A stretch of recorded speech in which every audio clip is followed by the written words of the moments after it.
Today, we are talking all about our little ones who have eczema. And unfortunately, this is a large population of not only our patients, but of the people with eczema in the world today. A lot of them are kids, and not just children, but infants and babies and newborns.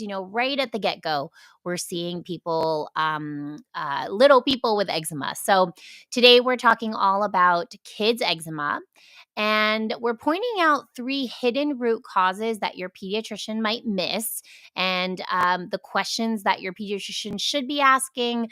But because conventional medicine isn't really built in the way to look for root cause problems, your pediatrician may not be asking these questions and missing these issues.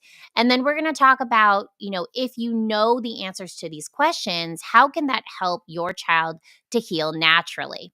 And I'm joined today by Tori, who is a Cleanbody practitioner and eczema expert at Cleanbody. So, Tori, thank you for joining me in this conversation.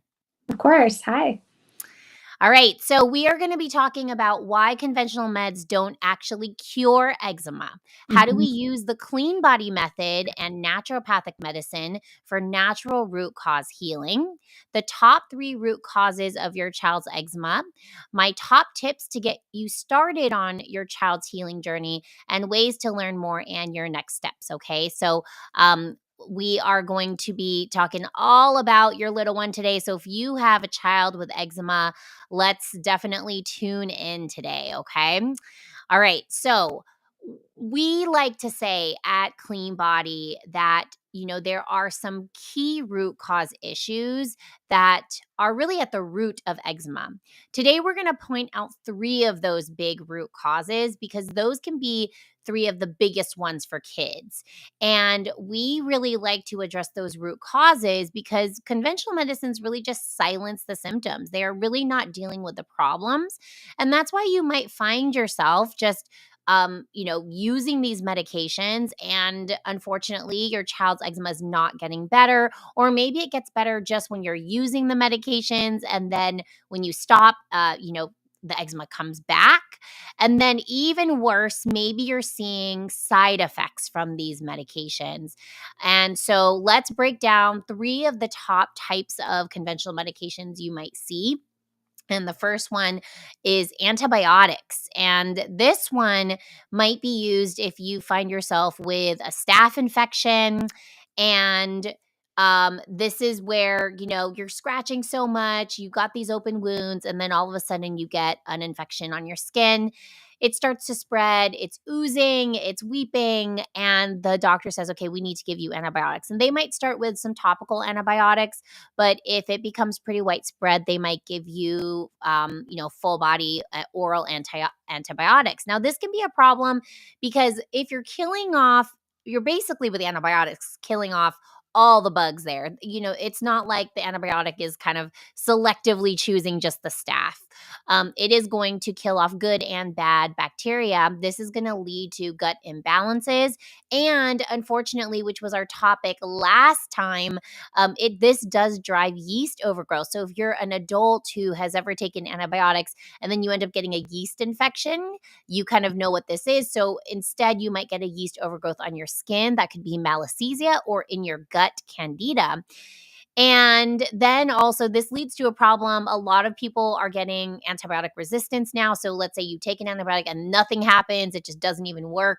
It's because a lot of these bugs are resistant, unfortunately. Our next class of meds is topical steroids. And this might actually be the first line of defense when we are thinking about, what is the doctor going to give you? And they might give you a over-the-counter hydrocortisone, which is where you start, and then you go higher and higher and stronger and stronger and stronger. And then it just really leads to this dependence. And unfortunately, this can lead to something called topical steroid withdrawal, which kids are more susceptible to because they are smaller, they have thinner skin, there's less body mass there. So when they are using these topical steroids, they are absorbing some of this into their system.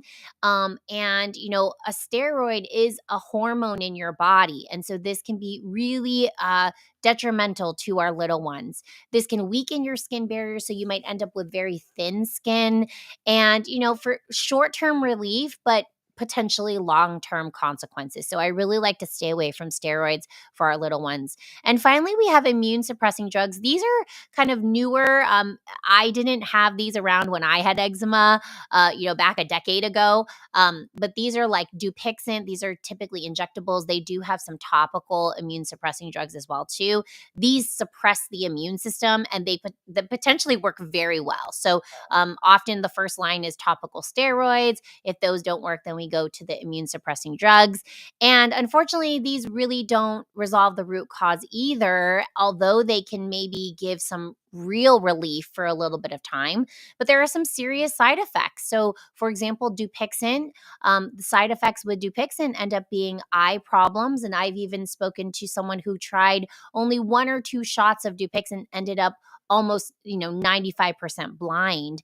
And of course that might be that's not everybody, but a lot of people. And I would say in my practice, when I've seen this, maybe about 50% of people get some eye issues. And some of those might even be tolerable, but sometimes it can lead to more serious issues. Okay. So we take a really different approach at Cleanbody, and we're using naturopathic modalities, naturopathic medicine, and we're really using root cause medicine. So, Tori, do you want to tell us a little bit about this 3-step Cleanbody method? Yeah, absolutely. So everybody that, comes to us, we use this 3-step method. And the first part is an evaluation process. So unlike, a conventional, approach where you maybe spend 5 or 10 minutes with the doctor and kind of get a quick overview and maybe some medicine on your way out, we spend a lot of time, especially in that first appointment, just doing a deep dive into the history of, your health, and not just your skin. We want to know all the things, where you breastfed, where you were a C-section baby. We talk about all kinds of things to really do a thorough evaluation. And then we discuss testing. So we want to make sure that we're looking into the root causes and figuring out what is potentially behind that eczema, and not just, what just treating the rash itself or the itchiness itself, but what's actually behind it. The second part is optimizing. So we have something we call the Cleanbody pillars, and it's 5 areas of health that are largely like in our control. So, and what I mean by that is we can at least, affect changes in these 5 areas. So that's nutrition, our movement, our environment, I'm missing it, our routine. And what's the last one I'm missing, Dr. Fong? It's Mental health, mental health. mind. Yes. Fight or flight. So nervous system regulation. And so that even in kiddos. So when you think about kids and even like tantrums or getting really worked up, especially when they're itchy, those kinds of things, those all play into the way that our body responds and heals. And so optimizing those areas is going to be really important. And I would say argue maybe 75% of healing is in these 5 pillars. So what you're eating, how much movement. With kids, we don't generally have as much of an issue with getting movements, but getting the lymphatic system moving. Products you're using, cleaning products. Are you burning candles in your house? What's the air like? Your water, all of those things. So these are all areas we can impact, every single day. And then support is going to be that individualized approach where we really decide what protocol you need. Are there herbs that we can give you? Are there nutrients that you're deficient in that we need to replenish? Maybe we need some homeopathy, especially for kids. That can be really a gentle approach, but really helpful. Are there topicals that are better options than the ones that you're using right now that maybe aren't great options? So the support is really going to be based on you and the testing and that evaluation process, so that it looks a little bit different for everybody. Yeah. And so, what makes this different from seeing your pediatrician or seeing your dermatologist? Well, the first part, that evaluate, is huge. So, Mhm. you might have, let's say, a 15-minute visit with your pediatrician or your dermatologist. And sometimes they don't even look at the skin. Sometimes they just listen to the story for 5 minutes. They're like, okay, I know what to give you.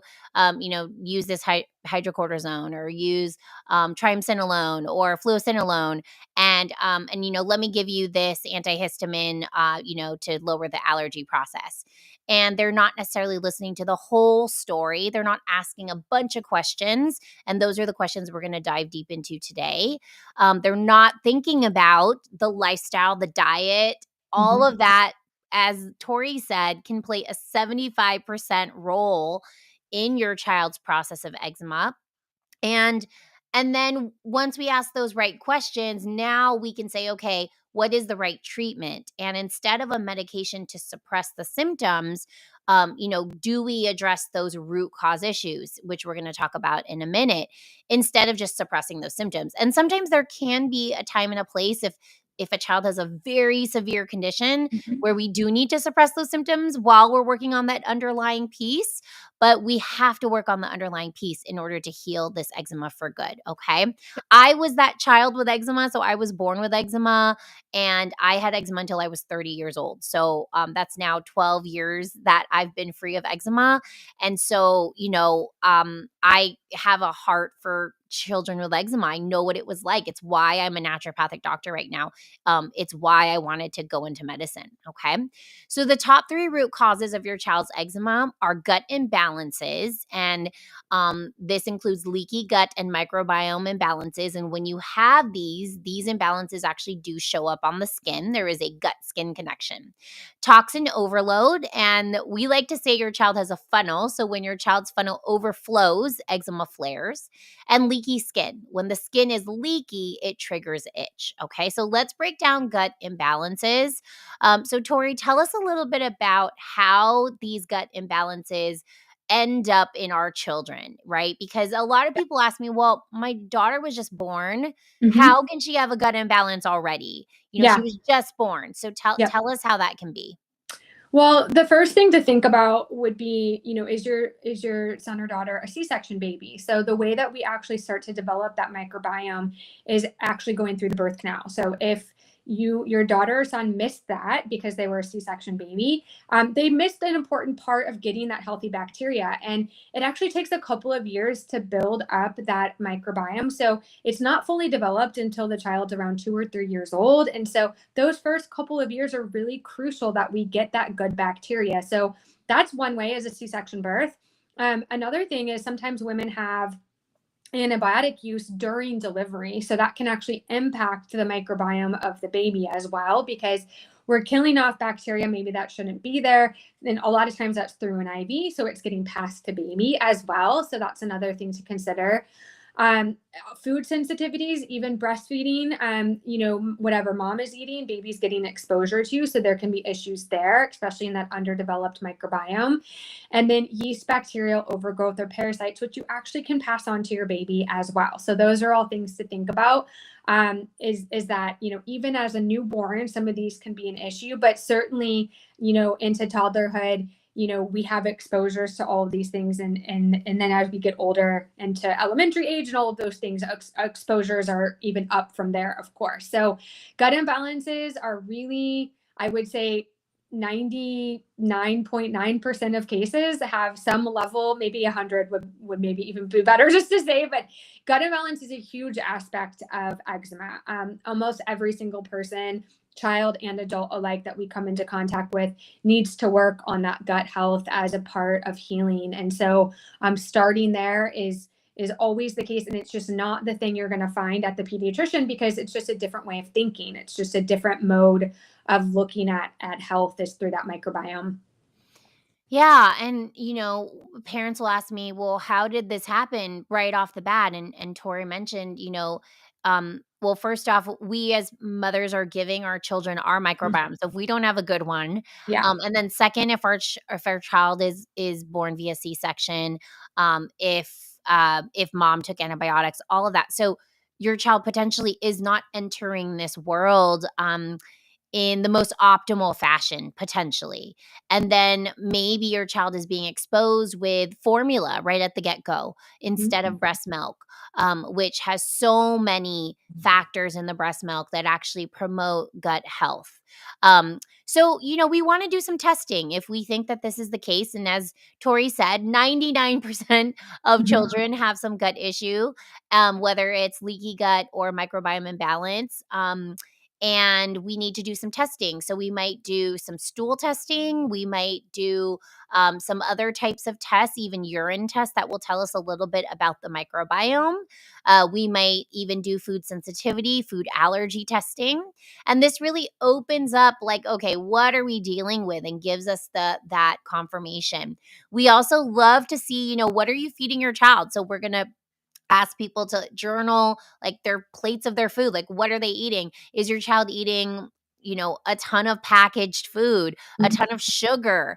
Sugar is going to feed that microbiome imbalance by feeding the bad quote unquote bugs in the gut and cause an imbalance of those bugs. Okay, so that's another part of that evaluation process, is like, let's look into what you're actually doing in your life. Often, eczema is a disease of diet and lifestyle. So we can find it typically if we hunt for, the problem. And then we're going to make some changes, potentially optimizing nutrition, using things like herbs and homeopathy to target the problems we found. Let's say we found your child has like a parasite, or a yeast overgrowth or something like that. Then we do have to target it with really safe ways of doing that, for however old your child is. Okay, so we have to look at this, and unfortunately, our pediatricians, our dermatologists are not thinking about this relation, this gut skin connection, that we are absolutely 100% seeing. And as Tori said, almost all of the kids who have eczema. Okay. And the next big root cause is toxin overload. And unfortunately, us moms carrying our babies can be exposed to all these toxins that our baby is already being exposed to in the womb via the placenta. So the baby's getting all these nutrients from us. In addition to nutrients, the baby can also get toxins. And then right at the get-go, when baby's born, unfortunately, baby could be exposed to all these toxins as well. Let's say your nurse was wearing all this perfume. Okay, the baby's already getting exposed to fragrances, which can be very toxic. Maybe in your birth room, you had candles going on, and that's toxic too. The cleaning agents that are used in the hospital room potentially could be toxic. The detergents that washed the blankets that your baby's being swaddled in, et cetera, et cetera, et cetera, right? So our babies are being exposed to toxins potentially right at the beginning. Okay, and then it continues on. And unfortunately, we have a lot of toxins in our world today. In addition to in our homes, a lot of us have mold and we don't even realize it. And one of the reasons for this is our homes are just being built very cheaply, nowadays. And so mold likes to grow in those walls that are made with, cheap materials. And then, if we had water damage on our home, then definitely there could be mold. Okay. And then our food is laced with pesticides. If we're eating non organic foods, even if we're eating completely organic, pesticides are potentially getting in there somewhere. And then we have heavy metals that are in our water. And so, we have so many exposures nowadays. So, people can ask me, well, my child was just born. How does she have all these toxins? Unfortunately, through mom and through the environment right when that child is born. Okay. So we can do testing here as well too. We can test for heavy metals, environmental toxins. We can test for mold toxins that are also called mycotoxins. We do a lot of education with our patients, swapping out products. What should you be using instead? Because so we'll have our patients even journal those items. Like, okay, send us pictures of everything you're using, from your soaps to your laundry detergents to all the creams and lotions, and potentially people have to change everything out. Okay, what are you cooking your food in? Those pots and pans might be toxic too. Okay, and then we really need to do really targeted treatments for whatever we find. We don't just want to detox out of nowhere, especially a child, like heavy metal detox, and we don't even know if this child has heavy metals. So if we find that there are heavy metals, if we find that there are environmental toxins, then yes, then we will want to gently help the body to clear these toxins out of the system. Okay. And finally, we have leaky skin. And this is a big one because unfortunately, our babies are born with less than optimal skin barriers, and they are born with less of what we call natural moisturizing factors. And these really help that barrier to be strong. And then we have some genetics. So if you have eczema all up and down in your family, then your child could be born with a filaggrin mutation, which is a gene that when it's mutated, you also will have a weaker barrier. So, this weaker barrier causes more microbial imbalances on the skin. We could see yeast growing, we could see bacteria growing a little bit easier on this leaky skin. And then for some people, maybe you're using a harsh soap on your baby or your child, and that's causing leaky skin. Maybe you're using other chemicals with fragrances, like moisturizers with fragrances. That could also cause some irritation and leaky skin. And maybe if you're breastfeeding your child, you're low in certain nutrients like omega-3, vitamin D, zinc. And these are really important for making sure that barrier is really strong. Or if your child is eating, your child is older, maybe your child is just not eating any vegetables, no fish, not getting out there in the sun, etc., then we need to do all those things to really bring those nutrients in, because those nutrients really allow that barrier to be stronger. So if you have a baby with eczema, then that baby has that leakier skin just in general. But we do see that the skin gets less leaky at around age 2 to 4 years old. So that's where you might see your pediatrician might say, "Oh, your child would just grow out of it. Don't worry." And that can be true for some kids. Okay, so for those with just the leaky skin problem, we could see that, okay, around 2 or 4 years old, maybe they might grow out of it, quote unquote, because their skin gets stronger. But there are things we can do during infancy to really support that skin barrier, make it stronger. And we want to do some good journaling here to see what mom's eating, if she's breastfeeding, what child is eating, if they're, old enough to eat. We could do some testing as well. We could look at zinc levels, vitamin D levels, omega-3 levels. And we like to really recommend some very specific topicals. We can see if your child has like a yeast overgrowth. We might choose some specific topicals that don't feed the yeast. If we see that there's a lot of staph infections, we might do something different. And we really want to just kind of support, because the baby doesn't have those natural moisturizing factors in the beginning. Around 6 months, it gets better, and it just gets better and better and better as that baby gets a little bit older. Okay. So we might want to support all of these nutrients that are really helping that leaky skin.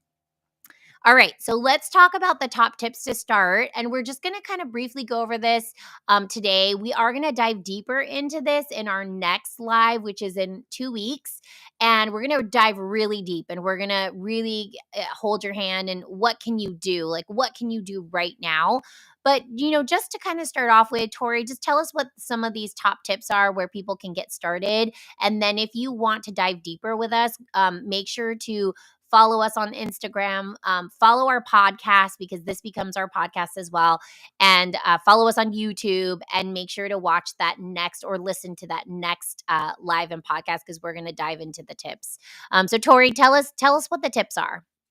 Yeah, so the first thing is pretty simple, and I think everyone could work on this, is just start keeping a journal of both what you eat or what you're feeding your child and symptoms. And a lot of times I'll meet with people and they'll say, "Well, we've tried eliminating foods and I didn't really notice a difference." And you know, what I usually find is that, first of all, maybe it hasn't gone on long enough. Maybe the right foods haven't been eliminated.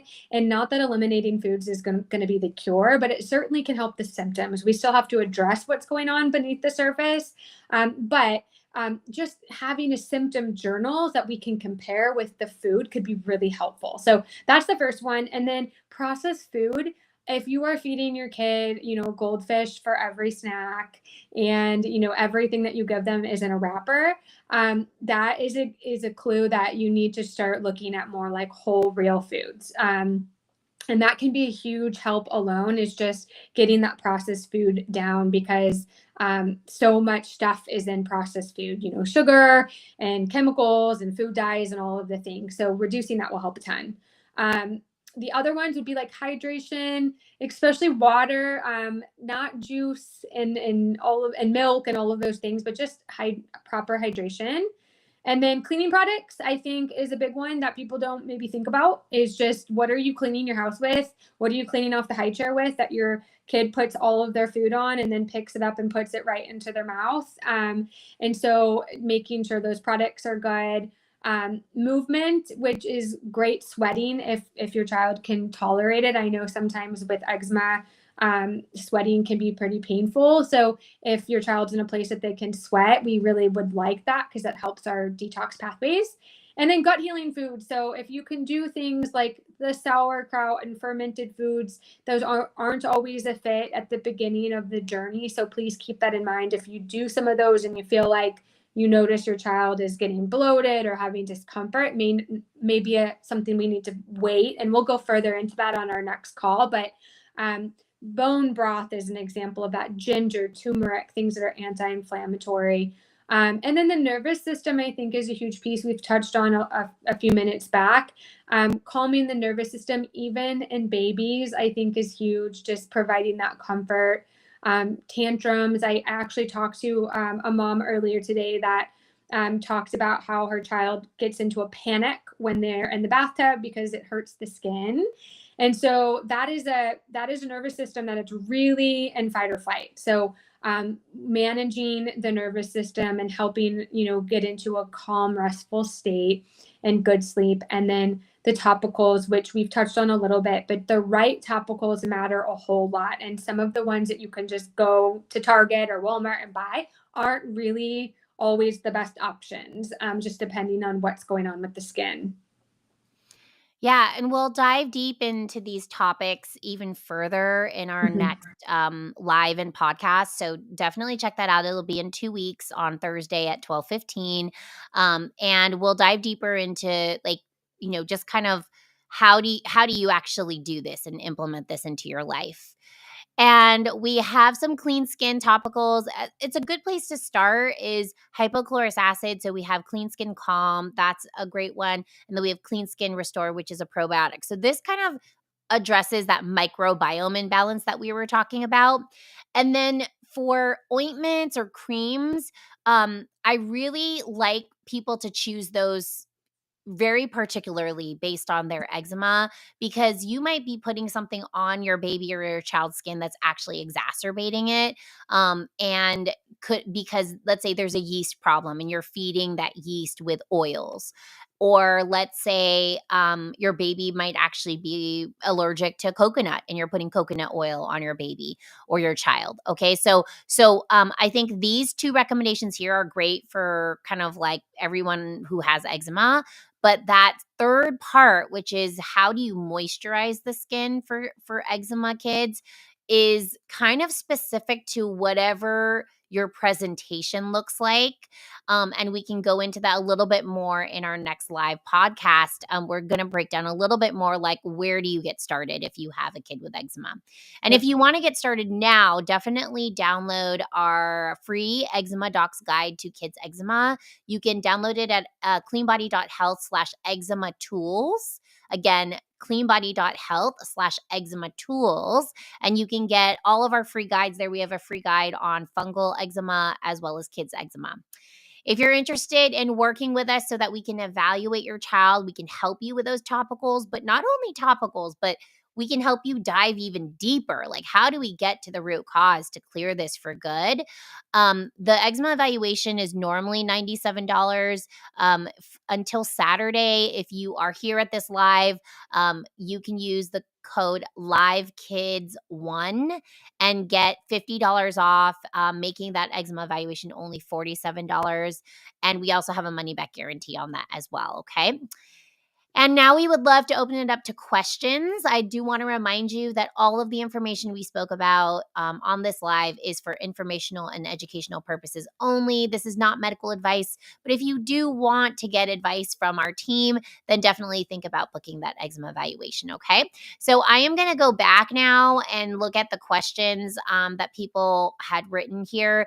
And please, if you have any questions, please type them in the comments now. We're happy to answer any and all questions that come up.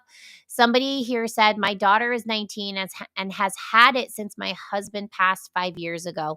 First of all, I want to send my condolences. I'm really sorry to hear that your husband passed away.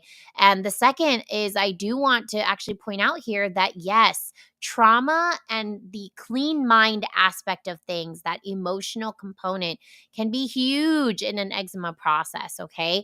So, first I would recommend that there's some healing that's done. And sometimes that's not enough, but that's a really good place to start, is really start healing that trauma.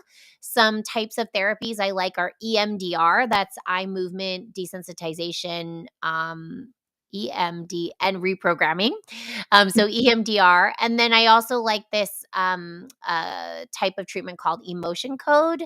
In my practice, I kind of put all those things together and I do sessions that are called clean mind sessions. So that's also something that's available to you. And you can see that at cleanbody.health/clean mind. And someone said, I think they're saying their child is on Adbry.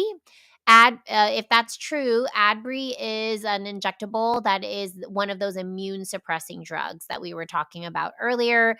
And again, this is not, an answer, a long term answer. This is a great short term answer to help lower that inflammation so that we can actually work on the underlying problems.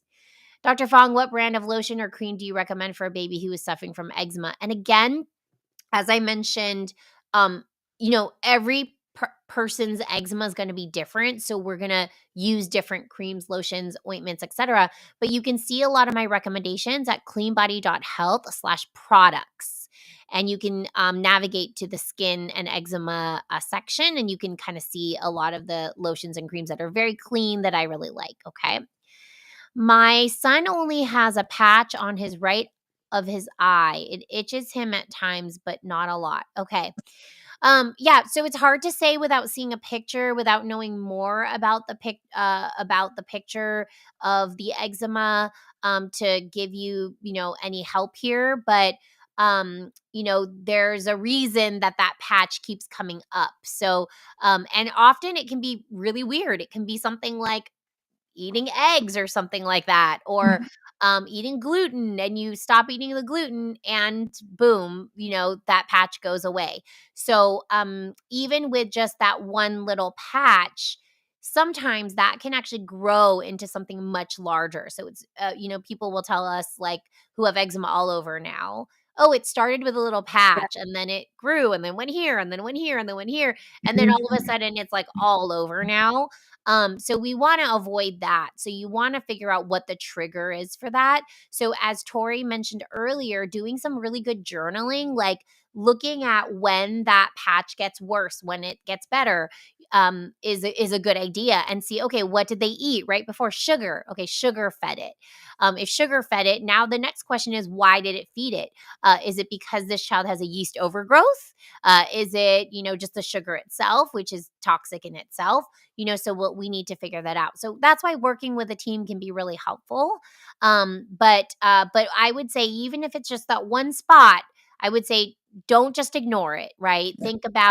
Think about it, and maybe just start doing some journaling. Maybe start some of the tips that we see in our guide. Again, you can download that guide or come to our next live and we'll dive deeper into those tips. Okay. Someone says, my child behaves better on Focalin, but he says it makes him feel like a robot. Should I increase the dosage? Okay.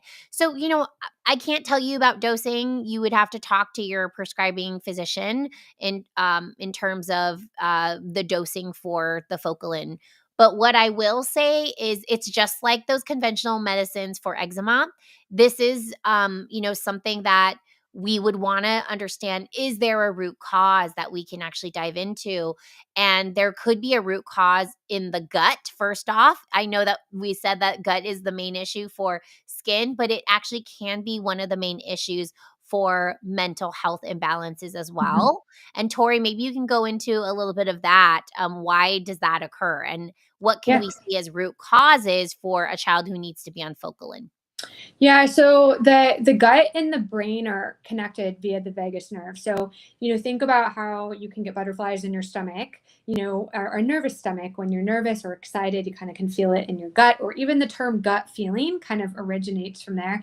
So they speak through that vagus nerve. And so oftentimes you could have mental health issues that are related to an imbalance in the actual gut and the microbiome. So it's definitely an area to explore, and to see, if there's overgrowth happening there, if there's some good bacteria that's missing. That's often the case, that we'll see that maybe a whole bunch of that healthy probiotic is just completely depleted. And there's some research on certain bacterial strains being more important, and different pictures of like mood and attention and focus and all of those kinds of things. So the gut is definitely connected. And so that medication, although it can help, it's the same thing. It's sort of a band-aid. So it's not really healing anything. And so it's not something that, if your child's on it, we can still at the same time be working on those root causes if you have that goal to eventually be able to get them off that medication in a healthier way. So that's definitely something we can help with. And the person saying, with the son with the patch on the right eye said, "We have a dermatologist appointment because now months later, the pediatrician said maybe not eczema." And yes, I would say whether it's eczema, whether it's not, whether it's something else, there's going to be a root cause. And all of our skin problems are just a reflection of an imbalance underneath. So even psoriasis, acne, eczema, you name it, all these skin problems are just a sign that something deeper is going on. So Yeah. the dermatologist may then, give you another medication to suppress whatever that eruption is on the eye, but still not necessarily going to get to the root cause. Unless you see maybe an integrative dermatologist, maybe an integrative dermatologist may look into diet and other things, but that is more rare, I would say. Okay. So I would invite you to actually download our eczema guide, even if you are thinking maybe it's not eczema, because a lot of those tips we have in there will actually help with any kind of skin imbalance. Okay. Yeah. Recommendations to help my daughter when they just want to keep itching the skin. Oh, this is such a hard one. And I know being a parent, seeing your child scratch, it's like the hardest thing because you can't there you feel like there's nothing you can do to stop it. Um so in um in terms of itchiness, why is the itchiness happening? So sometimes there is there's inflammation that's causing that itchiness. So we want to turn that inflammation down. One of the easiest ways to do that is with cold therapy. So you could do ice packs, you can do a ice roller. We have that on our product recommendations section, and just things that are cold. You can even do a cool shower, a cool bath, and that could help lower that inflammation. So that's one thing that you can really help is just cold, cold, cold. Okay. The other thing is there is actually this acupressure point. It's called large intestine 11. It's right here on the elbow, and you actually can just massage it. And you can massage it for your child and have the child breathe, and you stay calm and you breathe with your child, because often the itchiness, it just escalates and escalates and escalates and escalates as you're freaking out, your child is freaking out, and we want to just calm things out. So I would first take those deep breaths, then take your hand and massage that large intestine 11 point right here. If you guys can see me, it's right here in the elbow, and that can also help that itchiness too, just kind of calming down, okay? Um, but truly, when we want to think about how do we lower this itchiness, we got to think, okay, what is actually causing this itchiness? So what's causing that inflammation to happen? And we might pinpoint, if you do some good journaling, like, oh, it's after she eats this food, or it's Mhm. after she does this, or it's after she, plays around in the grass, or, you might pinpoint what is causing that itchiness, as something that can also help as well too. And then someone said, unfortunately, she gets cold hives. Okay. So this child seems to have, a potentially a higher the normal allergy histamine process going Yeah. on. And so we then need to figure out why that's happening. Okay. Because the hard thing is you can do a lot of things to suppress that itchiness from the outside, but none of them might work if you are still doing something that's causing that itch. Like let's say she's sensitive to gluten and she's eating gluten all the time. She's eating gluten all day long and it just continues to cause that inflammation on her skin, and then you're giving her something to suppress it, but you're kind of lighting the fire and then turning it off, lighting the fire, turning it off, lighting the fire, turning it off. She may not, that itchiness may not get better. Okay. So we have to figure that part out. And if she has cold hives, then, I would say that that allergy response is a little bit higher and we need to figure out what's triggering that allergy response. Okay. And that's where that evaluation is really helpful. So, you might be someone who might be interested in doing that and getting $50 off, using the code live kids 1. Okay. Eczema is only on the hand. What can I do for hand palm eczema? Mhm. No eczema elsewhere. Eczema is only on one hand. Okay. Um, so all of the above that we just Yeah. said, we need to evaluate like what's causing it. But what I will say in my practice with hand eczema, I often find a very strong stress component. So, and it's a weird correlation, but I find that those people with hand eczema often have a very big stress component, or you are in a job or doing something where you have to use a lot of like Yep. hand cleansers. Maybe you're a nurse or someone like that who's like washing your hands all the time, because there is such thing as being too clean where Mhm. you're actually killing the microbiome on your hands. And when you're killing that microbiome on your hands, you are leading to potentially eczema on the hands. Okay. So stress and then hand just kind of cleansing and using like harsh things on the hand, is what I typically see with that. Tori, do you have anything to add to that? I just talked to somebody yesterday about her hand eczema, and same thing. She works in an environment where she has to wash her hands a lot, and the soap you use matters. So all that like antibacterial soap out there, in theory, sounds like a great idea, but it's killing all of the good bacteria on your skin too. So if you are a person that has to wash your hands a lot, getting a cleaner version of soap that doesn't have all of those agents is going to be super important. And then I think weather change plays into the hand eczema as well. As the weather gets colder and I don't know, kind of dries people's skin out after washing their hands, I think we tend to see eczema flare up there too. So making sure the moisturizer is very individual, but I think once a day, not over moisturizing either. Just after you wash your hands, maybe making sure that you're getting good quality moisturize on your hands as well. And hand sanitizer is a no go. So if you're a person that uses hand sanitizer, that is, you probably aren't if you have hand eczema. I would imagine it would be really painful, but if you have eczema anywhere else, please do not be using hand sanitizer. And someone just said the hand sanitizer is worse with toxins. Yes, absolutely. So Yeah. there is actually a toxin in your hand sanitizer that we test for. And Mhm. those people who use a lot of hand sanitizer, tend to have a lot of this toxin. And again, there's such thing as being too clean. Like we need to live in a world with bacteria. Yeah. And when we're too clean, when we're washing our hands too much, this can actually be at the root of hand eczema as well. And then that's a great recommendation, Tori, is just make sure you're using, a nice, clean, organic, hand soap. And then, I think soap is also controversial. Mhm. That we are doing too much cleaning, that you could also think about using like a probiotic soap instead. Yeah. That's like putting probiotics on your hands. Clean Skin Restore that I talked about earlier is a probiotic spray. If you're doing a lot of hand washing, you might want to think about like spraying probiotics on your hands after you wash your hands. So that's something to think about. And then we always have to go deeper. So the emotional piece, but hand eczema could also be gut imbalances and all the other things that we've mentioned. Yeah. Okay.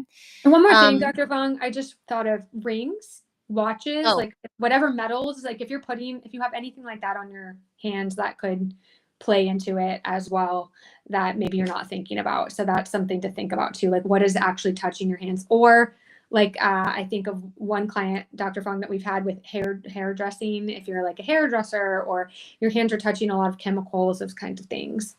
Yep, absolutely. And this person said, yes, constant hand washing. Yep. So we got to handle that. If it's because of your occupation, then we have to figure out maybe you can get a different soap. Maybe you Mhm. can spray your hands with probiotics afterwards. Maybe you can moisturize right afterwards. Maybe you can take a little break from work if it's at work. Okay.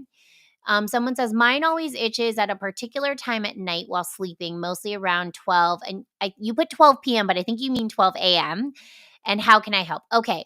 So nighttime itching is very, very common for lots of different reasons. One, it's because you're just being quiet, right? You're you're not doing anything. You're trying to sleep and you now realize that you are itchy, which you might have been itchy all day long, but you might just be realizing it. That's one. Number two, we have a hormone called cortisol, and you might find that that sounds like hydrocortisone. Cortisol levels drop at night, and that could affect our itchiness because cortisol actually lowers inflammation for us. So when those cortisol levels drop, sometimes we can get itchier at night. And around 12 a.m. might be a time that we get itchier. We maybe want to think about like your sleep hygiene, in terms of your bed, your whether there's your mattress is like toxic, whether there's a lot of dust mites in your mattress, on your blankets, those types of things is another thing to think about. Maybe even you do a lot of breathing while you're sleeping. So even like, do you have a air purifier in your room? All those things we want to think about. Tori, is there anything else you can think about for Yeah, nighttime I itching? would I would say two other things come to mind. One would be how cool is your room? If you're sleeping in a room that's a little too hot, that can agitate.